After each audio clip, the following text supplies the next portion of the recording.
Nós vamos dar continuação ao estudo acerca de falsos profetas e falsos mestres.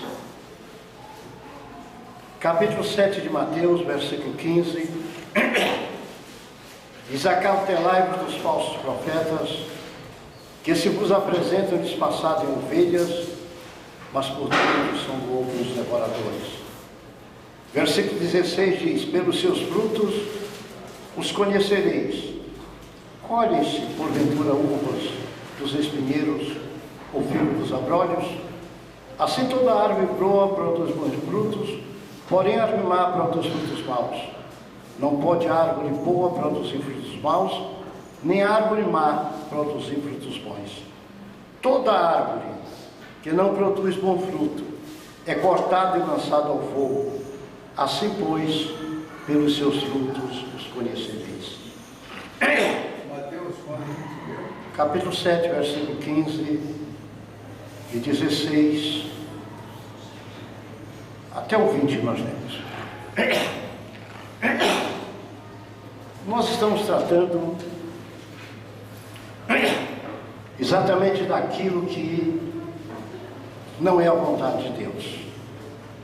E nessa oportunidade de falsos profetas, falsos mestres, há um leque muito grande para eu mostrar algumas coisas para vocês. Eu não vou conseguir mostrar tudo, mas vou começar a mostrar algumas coisas. Eu sei que muitos vão se assustar com coisas que eu vou dizer, mas eu vou dizer com base bíblica. Nós mostramos que não é o profeta em si que é falso, mas é a mensagem que ele ensina que é totalmente distorcida da palavra. A falsidade está naquilo que ele ensina, naquilo que ministra, porque a palavra de Deus é muito séria, e a palavra de Deus, nela existem limites. A Bíblia diz: profeta, este é o caminho, anda nele, sem te desviar nem para a direita nem para a esquerda.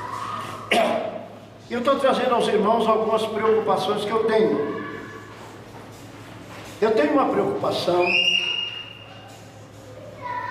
com o fato que está acontecendo dentro da maioria das igrejas evangélicas pentecostais, principalmente o neopentecostalismo. Ele está fazendo isso, está criando como um dogma dentro das igrejas. Os líderes, aqueles que estão na frente das igrejas, eles inventaram um termo teológico. Esse termo não existe na teologia, esse termo não existe na Bíblia. E eles inventaram um termo para obrigar o povo a fazer alguma coisa, ou então para tirar dinheiro do povo. Este termo é ato profético. Quantos de vocês já ouviram essa palavra? Vamos proferir um ato profético. Então vamos examinar na Bíblia. Então as pessoas fazem menção de um ato profético. Isto é, um ato trazido por um profeta para que o povo faça aquilo. E aquele ato profético, ou seja, aquela forma trazida, se torna tão forte que aquele homem que produz o ato profético, ele chama a atenção para si, e as pessoas acreditam muito mais no que ele diz do que a palavra de Deus diz. Vocês já ouviram? Nós vamos praticar um ato profético. Para que vocês tenham ideia de um ato profético, eu vou explicar mais. As vassouras ungidas. É alguém que recebeu de Deus alguma coisa, e agora professa um ato profético. E esse ato profético das vassouras ungidas, ele tem duas vertentes. Existem grupos neopentecostais que vendem a vassoura ungida para que a pessoa possa varrer a casa dele E varrendo a casa dele, vai tirar todo o mal que está dentro de casa. Então vou analisar a finalidade agora. O outro ato profético praticado com a vassoura ungida, exatamente que as pessoas adquirem a vassoura ungida por um preço X, e com aquela vassoura ungida eles varrem o templo, e todo o pecado que está ali dentro sai. Veja como o diabo trabalha. Segundo a minha Bíblia, só quem tira pecado é o sangue de Jesus Cristo. A hora que eu crio uma vassoura para tirar pecado, eu estou me manifestando como um falso profeta.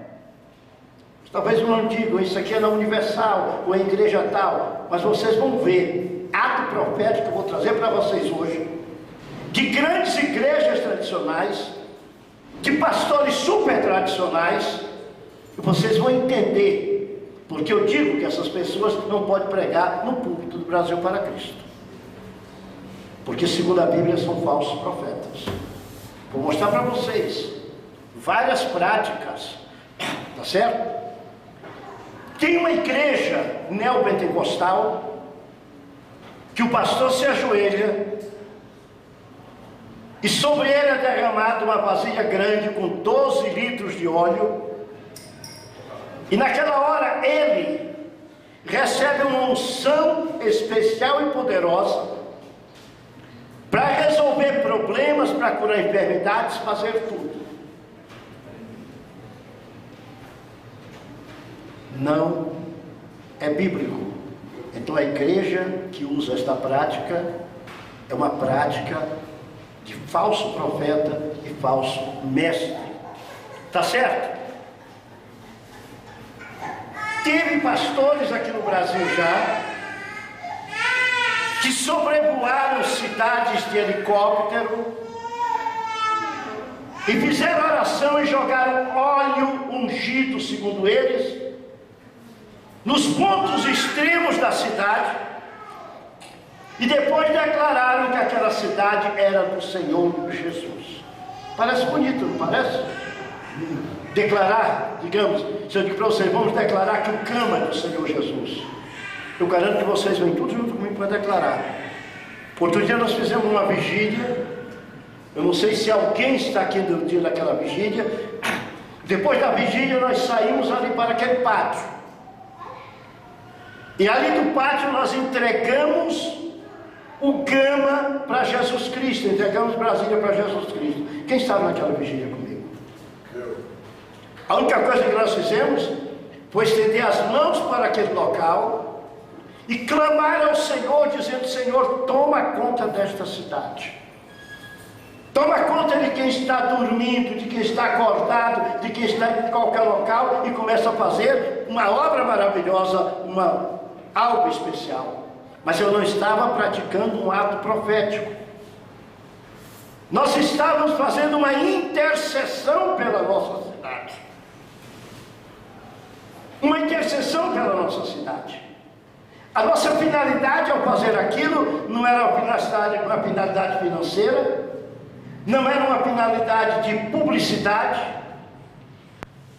Era de madrugada, ninguém estava nos vendo, talvez quem visse fosse alguém que estivesse nesse hospital ao lado, mas nós estávamos orando pelo povo de Deus para que o Senhor firmasse, orando para que os que não são salvos pudessem ser salvos e que essa cidade fosse transformada. Não estávamos praticando o tal ato profético. Tá certo? Então vamos entender o que significa, o que essas pessoas dizem ser o ato profético, e vamos ver no que eles baseiam na Bíblia, porque baseiam de uma forma errada. Segundo os que realizam, eles costumam usar personagens bíblicas onde Deus usou símbolos e ações para transmitir mensagens para o povo. Vocês vão começar a entender a confusão que fazem. E vamos entender o que é bíblico e o que não é bíblico nisso aí. o porquê dessa confusão e tudo. Por exemplo, quando Israel cercou Jericó, eles tocaram as trombetas rodeando o muro, e naquele último dia, no 7º dia, quando rodearam 7 vezes e tocaram as trombetas, os muros caíram. Então eles dizem que isso aí foi um ato profético. Só que segundo a Bíblia não é um ato profético. Josué estava obedecendo uma ordem de Deus para a conquista daquela terra. Então eles confundem determinações de Deus para a execução de alguma coisa como ato profético. Eles querem definir como ato profético. Ali não houve ato profético. Ali Deus deu uma ordem. Então aquilo aconteceu. Eu não vou dizer vamos fazer um ato profético e vamos rodear 7 vezes o Gama e o Senhor vai nos entregar o Gama. Eu não vou fazer isso. Só se o Senhor aparecer para nós aqui e falar conosco, levantem-se e vão fazer isso. Não será um ato profético, será um ato de obediência à voz de Deus. Correto? Eles pegam aquele caso do profeta Jeremias, quando o Senhor disse, pega um cinto, enterra, e depois de tantos dias vai lá, pega o cinto estava apodrecido. E diz, foi um ato profético, porque foi feito pelo profeta. Não há nada de ato profético. Deus estava falando com o povo, através daquele símbolo, mostrando que Israel e Judá estavam totalmente imprestáveis, eram como aquele cinto podre à vida espiritual deles. Então não existe nada de ato profético. Tá certo? Então o que nós temos, em primeiro lugar, é que entender que não existe no Novo Testamento esse tal de ato profético. Nem no Velho Testamento existia. Existiram fatos determinados por Deus, e na maioria deles foram fatos realizados por profetas, de uma forma simbólica de alguma situação que Deus queria demonstrar para chamar a atenção do povo. Mas vamos andar mais um pouco. E dizem que Deus quer que isto continue acontecendo coisas assim. Isto é, aquele que está à frente da obra, ele começa a inventar alguma coisa que não está na Bíblia, e para que o povo se subordine, tem que olhar para ele como um profeta, e sendo ele um profeta, ele vai falar e todo mundo vai obedecer, porque a Bíblia diz que os santos profetas tinham que ser obedecidas. Eu tenho que entender a Bíblia. A Bíblia no Velho Testamento, ela tem 2 formas de passagens. Ela tem aquelas passagens que são descritivas, aquelas passagens que contam histórias que aconteceram. E tudo que está no Velho Testamento é para que nós entendamos e possamos ter temor a Deus, reverência a Deus, andar com Cristo, viver com Cristo, obedecer o Senhor e viver como o Senhor quer. O que está no Velho Testamento é uma sombra para o Novo Testamento. É alguma coisa que Deus deixou e deixou de uma forma boa. No Velho Testamento existe a outra caracterização da palavra. São passagens que são mandamentos. São ordens para serem cumpridas. E é exatamente isso. Aonde é na Bíblia que diz que eu tenho que continuar colocando um cinto de molho? Onde é na Bíblia que diz que eu tenho que continuar ungindo com óleo a cabeça de pessoas para que recebam poder? No Novo Testamento não existe a unção de óleos para se receber poder. No Novo Testamento não existe unção de óleos para a função ministerial. Mas a Bíblia diz: recebereis poder ao descer sobre vocês a unção do Espírito Santo. Quem traz poder para a nossa vida é o Espírito Santo de Deus. Veja bem, a Bíblia, quando se refere à separação de diáconos, ministério no Novo Testamento, a Bíblia diz que aqueles 7 homens se ajoelharam e os apóstolos lhes impuseram as mãos. No capítulo 13 de 1 Coríntios, quando separaram Paulo e Barnabé para o ministério, a Bíblia não diz que jogaram uma montoria de óleo na cabeça deles, ou fizeram nada, mas a Bíblia diz que puseram as mãos sobre eles e os despediram para a obra do Senhor. Então veja que no Novo Testamento não existe esse propósito da unção. Estou falando do sentido ministerial ou do sentido de algumas pessoas. Então nós temos que entender que o Novo Testamento é a mesma coisa. O Novo Testamento tem palavras descritivas e tem palavras que são ordens, da mesma forma que tem no Velho Testamento. Então cada passagem deve ser examinada dentro do seu contexto e do seu significado. Exatamente dentro do seu contexto e do seu significado. Quando a Bíblia diz, Jesus diz: isto é o meu corpo, e diz: você vai comer do meu corpo, aquilo é simbolicamente.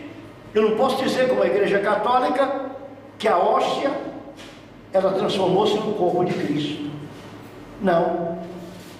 É uma forma simbólica que nós comemoramos a morte de Cristo e nos alimentamos com o corpo de Cristo. É uma forma simbólica que nós comemoramos a morte de Cristo e bebemos o sangue de Cristo. No início do cristianismo, muita gente foi preso, porque diziam que eram antropófagos, porque diziam que comiam e bebiam o sangue de Cristo. Quem comia e bebia o sangue de gente tinha que ser preso, tinha que ser punido, exatamente por causa disso. Nós vemos vários fatos no Velho Testamento, digamos, lá em Êxodo capítulo 3, versículo 5, quando Moisés chega diante do monte, onde estava aquela sarça ardente, o Senhor chegou e falou para ele: Moisés, tira a sandália dos teus pés, porque o lugar que tu estás pisando é... No Novo Testamento não manda você tirar o seu sapato do pé ou a sua sandália quando entra na igreja. Certa noite eu fui convidado para pregar numa igreja, e eu vi que todo mundo estava tirando o calçado para subir no púlpito. Eu cheguei para o pastor e perguntei: eu tenho que tirar? Eu vou pregar aqui embaixo. Ele disse: não, pode subir calçado. Porque eu não ia tirar. Eu tiraria em outra circunstância, mas eu não ia tirar em uma ordenança que não é bíblica. Então, para subir no púlpito, eu tenho que tirar o sapato dos meus pés. Onde é que está na Bíblia isso? Por acaso existe? Então, naquela hora, naquela igreja, estava se praticando o quê? Algo que não é bíblico. Então, ali era uma manifestação de uma falsa doutrina. Então, falsos mestres e falsos profetas. Vocês vão se assustar mais um pouco, eu vou andar mais um pouco.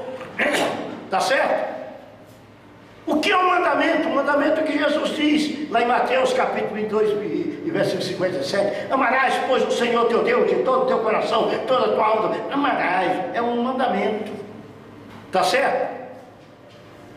Agora, os atos históricos não eram atos repetitivos, eram atos pontuais e didáticos diante do contexto objetivo que se realizava. Então isso nós temos que gravar e gravar bem.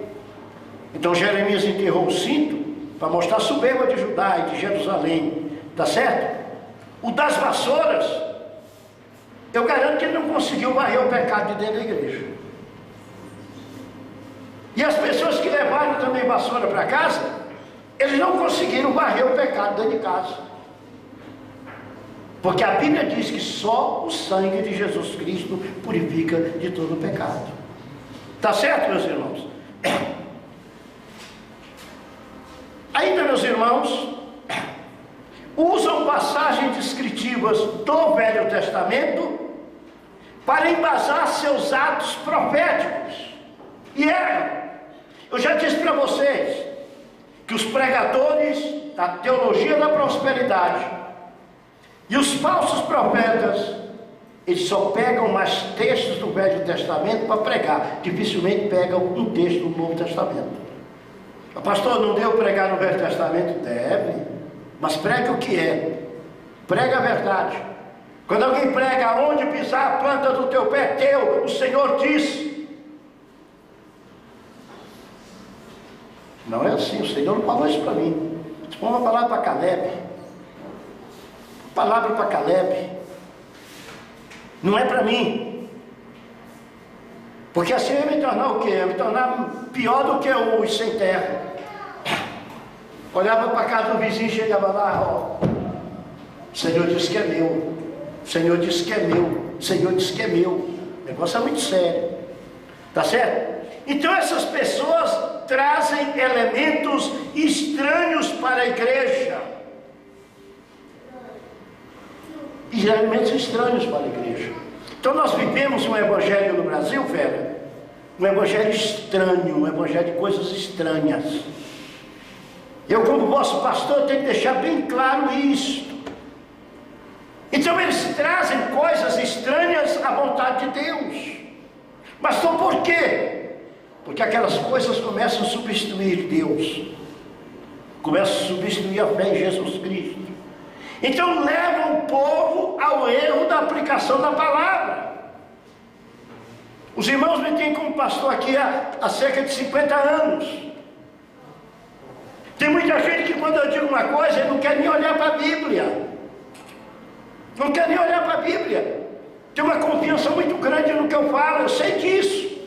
Não deveria ser tanto assim, deve examinar a Bíblia, eu sempre mando.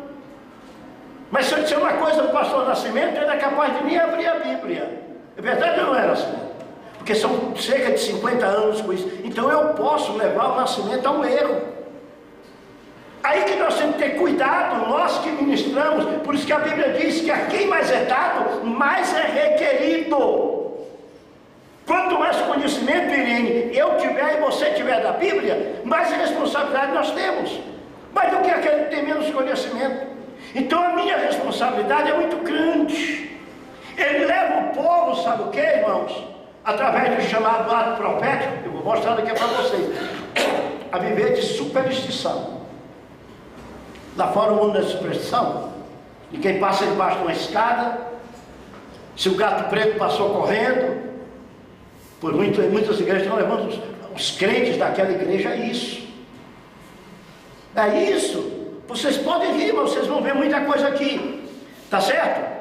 Então, ministram o poder da palavra, minimizam o poder da palavra de Deus e do próprio Deus. As pessoas passam a acreditar naquela caixa. Digamos, aquela caixa está cheia de pedido de oração. Mas aquela caixa não tem poder. Os pedidos estão sendo colocados diante de Deus. Quem vai agir ali é Deus. Quem vai responder é Deus. Não é porque eles estão dentro da caixa que eles vão ser respondidos. Mas Deus vai responder aquilo que Ele quiser. Porque a fé é em Deus. E essas pessoas resolvem estar com os pedidos diante de Deus. Não é eu fabricar uma caixinha dessa aí e dizer, cada um pode levar uma caixinha dessa para casa, que a sua casa vai ser abençoada. Vamos caminhar um pouquinho que vocês vão se assustar. Então, quanto mais ato profético, ou seja, mandar as pessoas fazer certas coisas para acontecerem outras, porque o chamado ato profético é alguma coisa que a pessoa diz que veio de Deus através dele, uma coisa nova, e que vai mudar alguma coisa no mundo físico. Não vai mudar no mundo físico. Pastor, o senhor podia dar exemplo mais claro? Eu vou dar e vocês vão se assustar mesmo. Vocês vão se assustar quando começar a dar exemplo mais claro.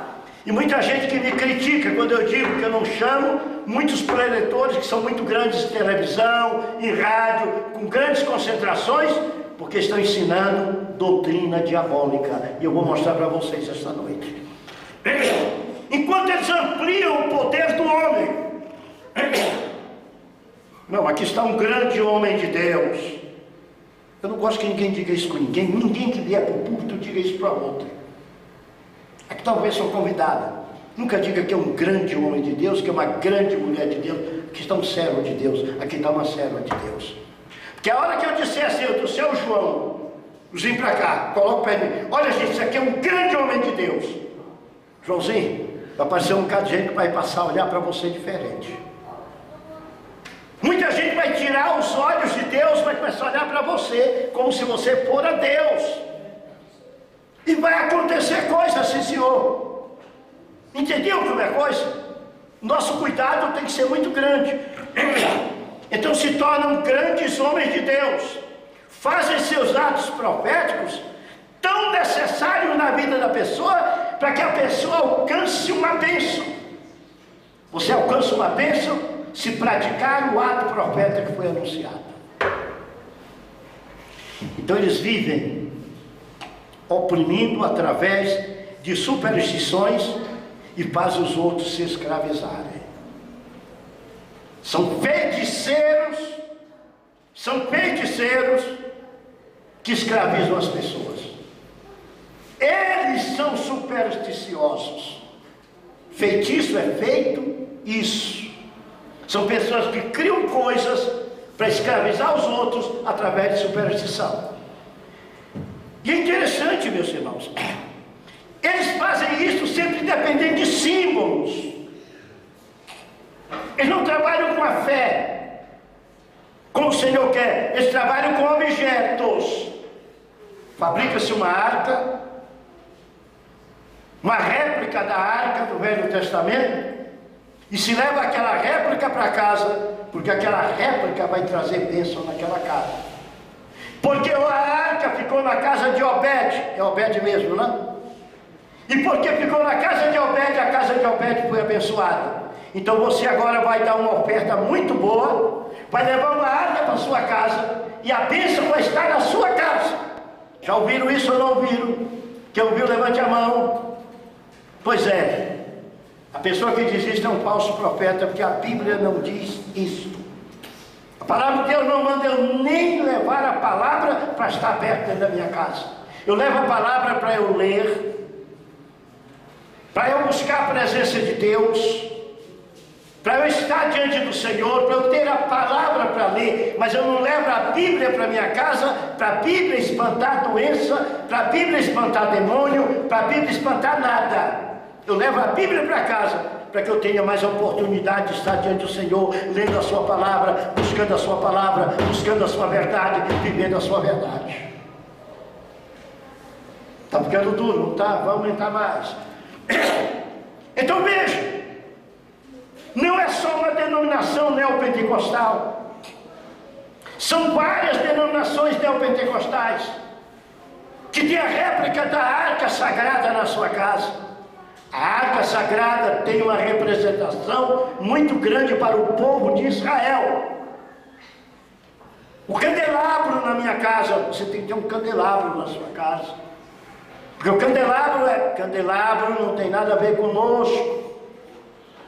Nós somos povo de Deus, nós somos gentios, não somos israelitas. Então a simbologia do passado está sendo trazida para dentro das igrejas, está sendo levada para dentro dos lares como proteção espiritual. A minha Bíblia diz: aos seus anjos dará ordem a teu respeito, para que te guardem em todos os teus caminhos. O Senhor vai dar ordem aos seus anjos.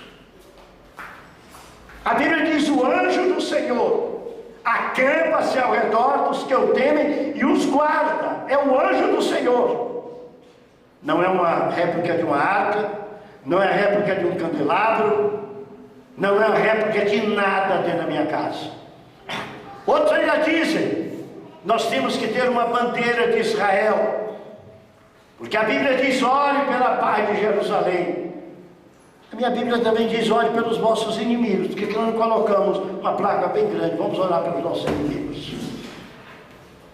Orar pela paz de Jesus, eu vou, a Bíblia manda. Mas não vou colocar dentro da minha igreja uma réplica da bandeira de Israel. Não vou colocar o símbolo do judaísmo dentro da minha igreja. Aquela estrela de 6 pontas. É 6 pontas, não é? É 5 ou é 6? É 5? 6 pontas, eu não vou colocar. Eles chamam estrela de Davi. Não vou colocar a estrela de Davi aqui. Porque se Cristo tivesse uma estrela, eu colocaria a estrela de Cristo. Eu não posso chamar a atenção do povo para nada, a não ser para Jesus. A Bíblia diz, Jesus, no Velho Testamento, de uma forma muito clara: olhai para mim e sereis salvos vós todos os termos da terra. Está no livro do profeta Isaías. Jesus diz: no dia que o Filho do Homem for levantado, no dia que eu for levantado, eu vou atrair todos a mim. Nós temos que ser atraídos a Jesus Cristo e não somente a Ele.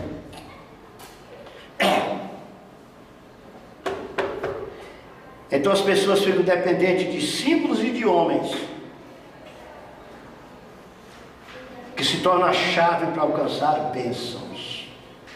É melhor ir logo para a Bahia, para a igreja do Bonfim, arranjar aquela fitinha e amarrar no braço, não? Porque ali já se fazia isso há mais tempo. Então o evangelho, o pastor, está virando um negócio diferente. Mas nós ainda vamos um pouco mais adiante. Você quer ver um ato profético? E a pessoa diz assim: olha, isso daqui é um ato profético. Está vendo esse monte de tijolo? Pois essa miniatura desses tijolos, esses tijolos são ungidos. Se você não tem casa própria, você vai dar uma oferta de tanto, uma oferta muito boa, e você leva um tijolo desse e coloca na sua casa, que você vai ter a casa própria. Já ouviram ou não ouviram falar isso? Ouviram ou não ouviram? Isso é chamado o tal ato profético. É bíblico ou é diabólico? A Bíblia diz: lançando sobre Cristo toda a vossa ansiedade, porque Ele tem cuidado de vós. Eu falei para vocês que o negócio vai esquentar mais um pouco. E vocês vão começar a pensar em coisas que vocês já ouviram. Estão vindo todo dia. E eu digo, são falsos profetas, porque estão trazendo a Bíblia de um modo errado. Outro dia eu estava assistindo na televisão e eu vi um pregador famoso dizer o seguinte: traga o preço do aluguel como oferta para a igreja, que o Senhor vai te dar uma casa própria. Já ouviram essa também? Ou não ouviram? Já. Pois é. Onde é que está na Bíblia? A Bíblia manda eu pedir ao Senhor, não manda eu trazer não sei o quê. Eu ouvi mais ainda essa pessoa dizer o seguinte: se você está desempregado, traga o preço de um salário, entregue de oferta, porque você vai ficar empregado novamente. São os chamados atos proféticos, são muitos. O ato profético é tudo aquilo que troca um objeto por Deus para que você receba uma bênção. Então esse é um ato profético demoníaco e não do Senhor. Porque, irmão, onde é que está isso na Bíblia? Jesus disse assim: peça ao Pai em meu nome. Não é pegue um tijolo, pegue não sei o que, pegue mais e faça mais, pegue isto, faça aquilo, pegue aquilo e faça aquilo. A pregação é esta: você tem que plantar uma semente. Se você quiser que nasça uma árvore frutífera, e dependendo do tipo da semente que você planta, é a bênção que você vai receber. Porque se você planta uma sementezinha de quiabo, só vai nascer quiabo. Apesar que no Pará tem um quiabo de metro que é desse tamanho assim, ó. É um quiabinho diferente. Não sei quem conhece aqui o quiabo de metro, mas ainda vou trazer um quiabo de metro do Pará aqui na igreja. Lá em casa tem. Na tua casa tem? Tu tem lá um quiabo de metro? Ó, entendeu como é o negócio, irmão? Então não é todo quiabo que é desse tamanho, não. O quiabo no Pará tem um quiabo diferente. Então você tem que plantar uma semente. Olha, irmão, você quer ver a tua vida financeira melhorar? Você vai plantar uma semente agora. Só que essa semente é de tanto.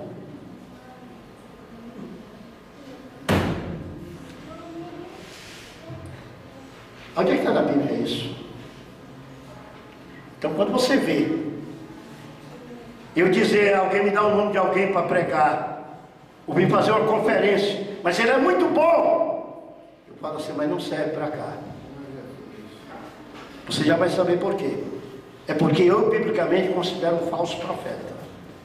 Eu considero pela Bíblia, porque a Bíblia diz, pelo frutos conhecereis. O fruto da pregação daquelas pessoas não é um fruto bíblico. Não é um fruto bíblico.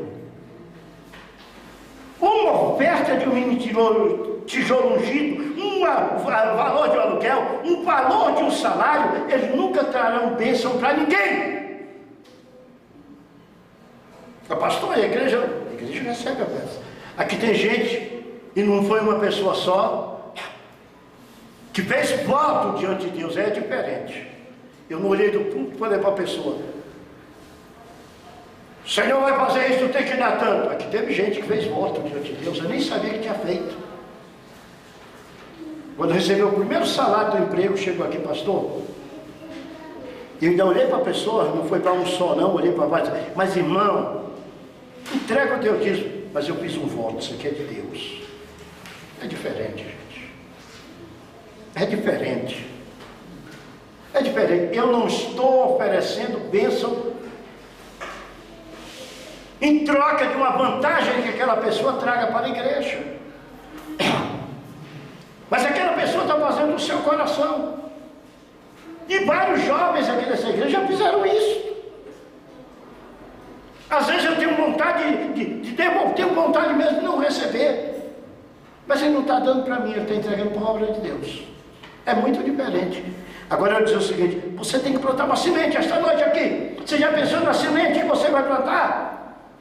Se você der R$1.000, a semente é muito grande, vai ser uma árvore muito grande, vai ser uma bênção muito grande. Do tamanho da tua semente, que é a prova da tua fé, é a bênção que você vai receber. Tem ou não tem esta pregação? Tem ou não tem?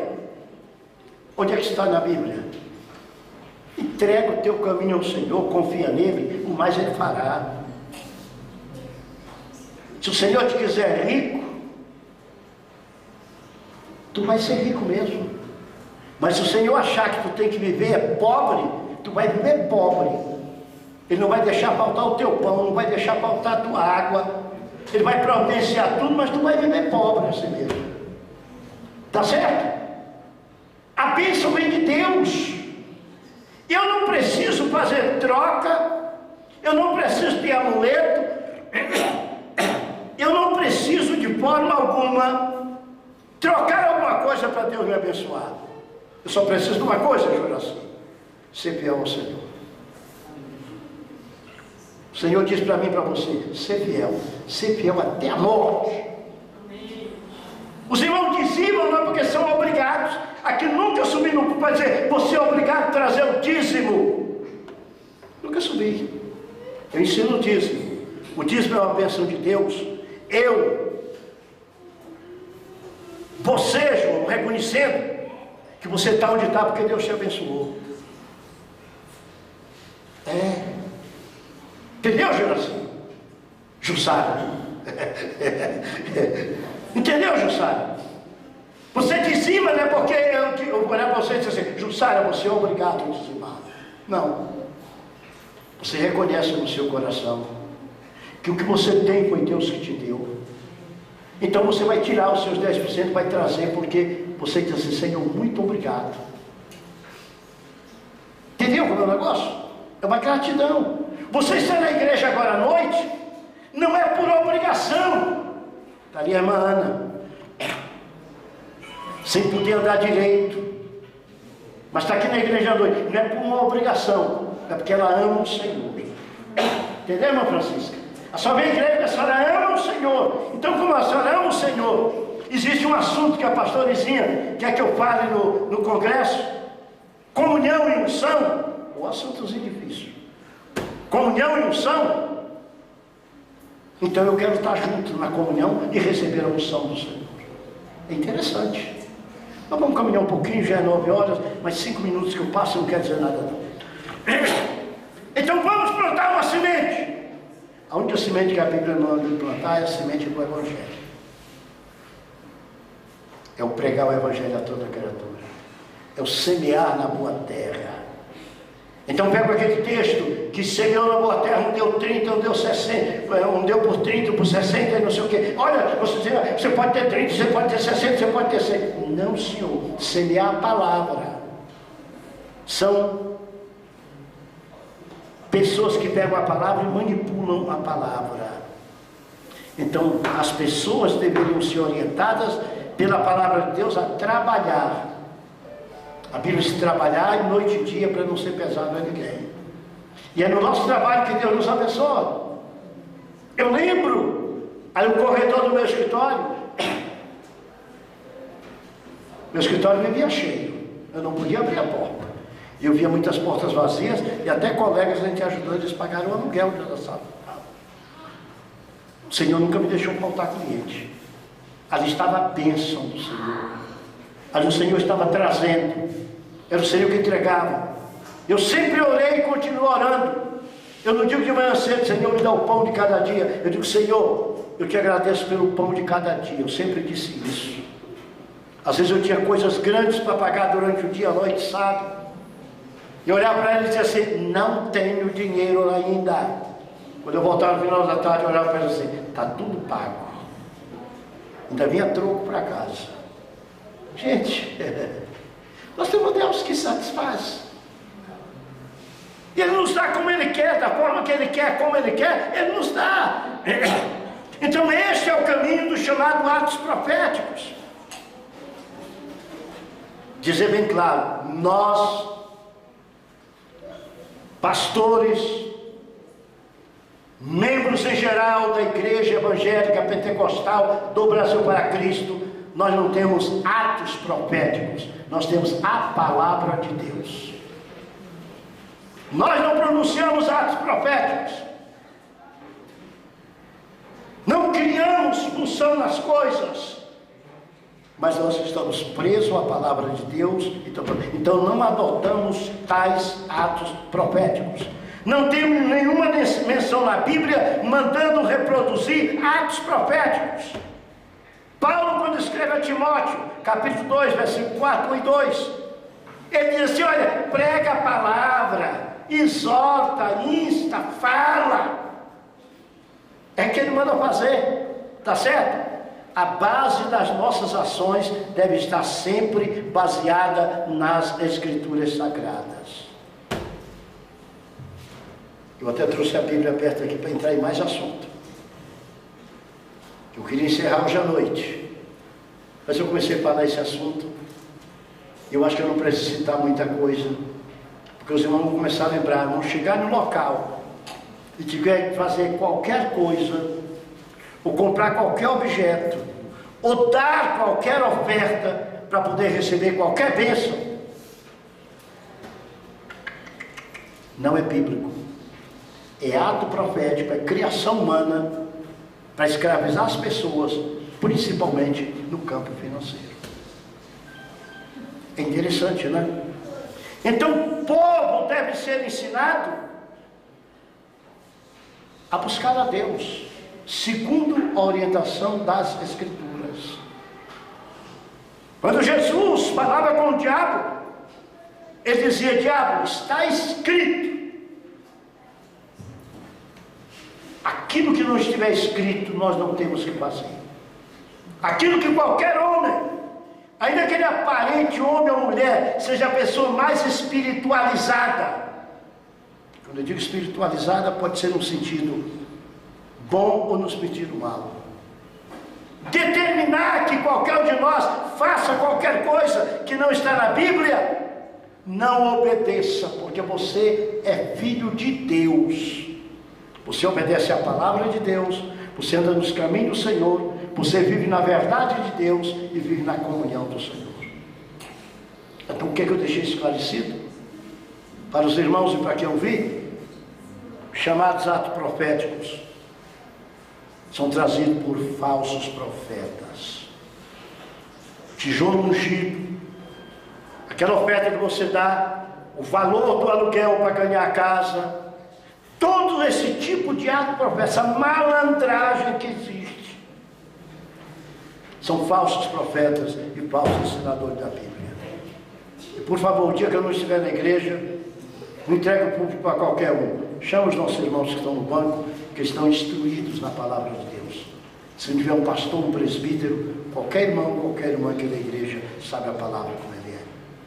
Que Deus nos abençoe em nome de Jesus e que esta palavra seja guardada nos vossos corações. Diga como Davi: guardei ao Senhor a tua palavra no meu coração, para não pecar contra ti. Diga como está no Salmo 119: luz para os meus pés, lâmpada para os meus pés, e luz para o meu caminho. É a tua palavra e luz para o meu caminho. Eu estou começando a esquecer muito, mano. Estou começando a esquecer. Está certo?